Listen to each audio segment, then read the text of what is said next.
वो गोपियां उसी रास्ते में प्रतीक्षा कर रही हैं। आने वाला है हमारा प्रेमी, आने वाला है हमारा प्रियतम। ओ ये सच्चा गोपियां रास्ते में खड़ी हैं। देखा मथुरा की ओर से रथ आ रहा है। गदगद हो गई, आपस में बतिया रही हैं। पहले उसको बोलने देना, तुम मत बोलना, वो बोलेगा हमसे।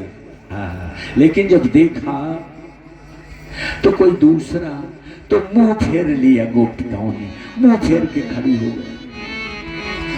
उद्धव महाराज रथ से नीचे कूदे और बोले, देवियों जय श्री कृष्ण।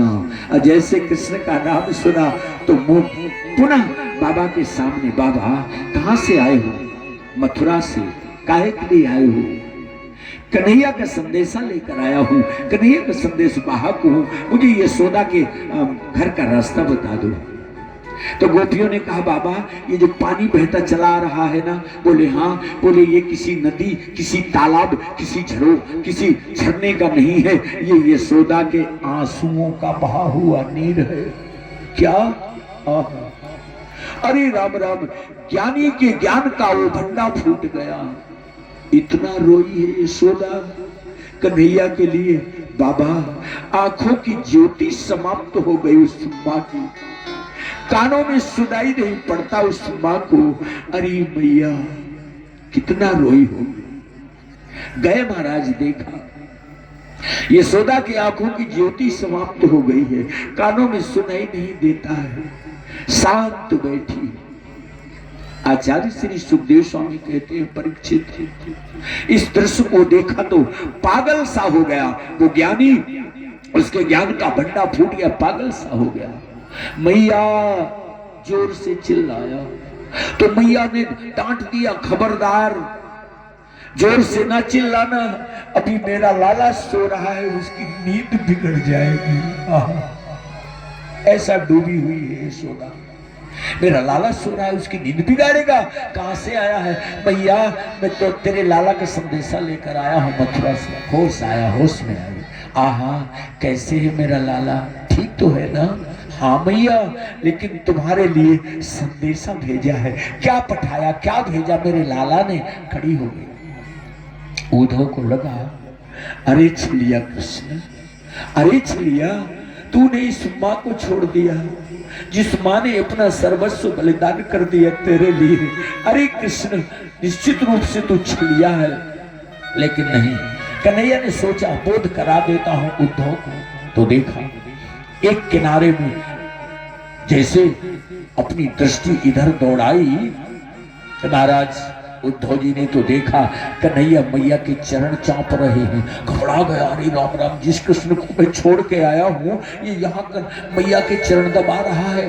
फिर इधर देखा तो मैया पालने में झुला रही है कन्हैया को। घबरा गए, वो ज्ञानी घबरा गया, ये क्या हो रहा है, मैं क्या देख रहा हूं।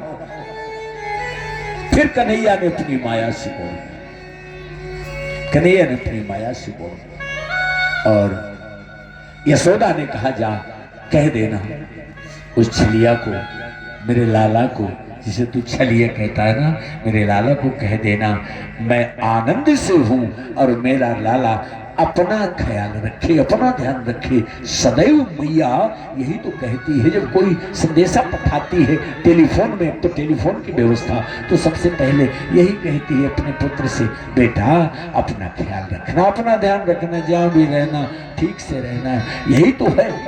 महाराज आए, गोपियों से बड़ा सुंदर ऐसा प्रसंग वर्णित है भागवत जी में। कहना बड़ा असंभव है, थोड़ा सा समझने का प्रयास करा जाए, क्यों थोड़ा सा, और कहना तो बड़ा असंभव सा दिख रहा है। महाराज गोपियों ने कहा, बाबा कैसा है हमारा कृष्ण?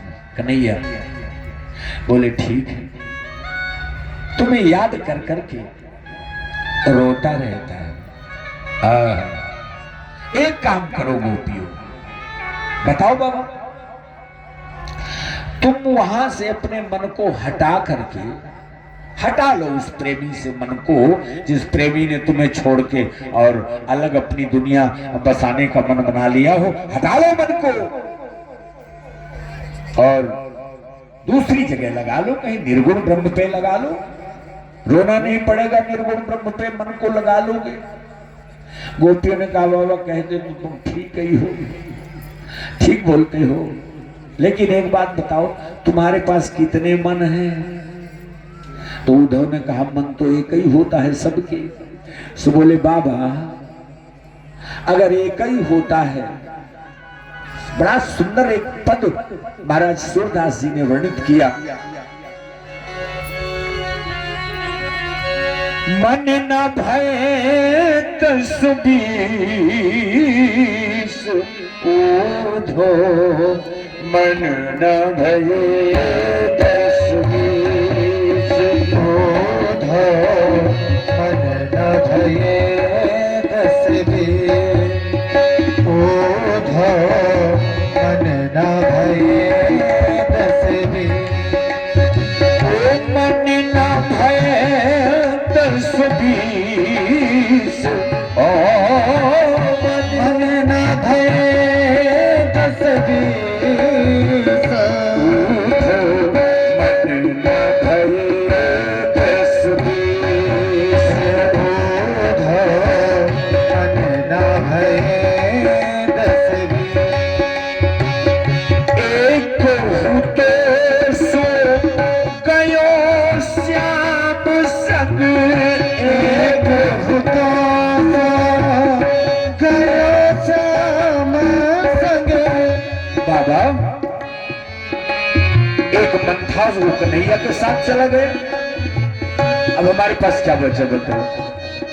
अगर एक मन होता है, एक होता सो गयो श्याम संग, एक होता सो गयो श्याम संग, ओ अमुना है ईश ऊधो, मन न भय तस्बीस ऊधो, मन न भय तस्बीस ऊधो, मन न भय तस्बीस। अब देखें, एक तरफ ज्ञानी और एक तरफ प्रेमी। एक तरफ एक ज्ञानी और एक तरफ एक प्रेमी।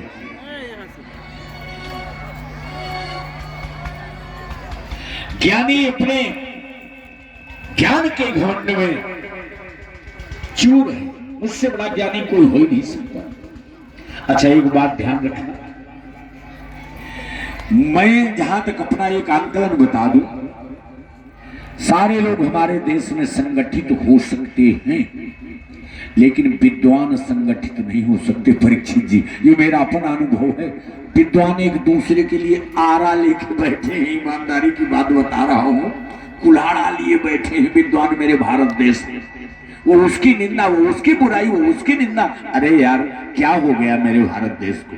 सचमुच आप संगठित हो जाएंगे, लेकिन विद्वानों को संगठित। एक बार दो विद्वान गए राजा महाराज, राजा के राजा ने एक विद्वान से कहा जाओ महाराज स्नान ध्यान कर लो और इसके बाद फिर ये जाएंगे तो स्नान ध्यान कर लेंगे। बोले ठीक। एक चला गया नहाने।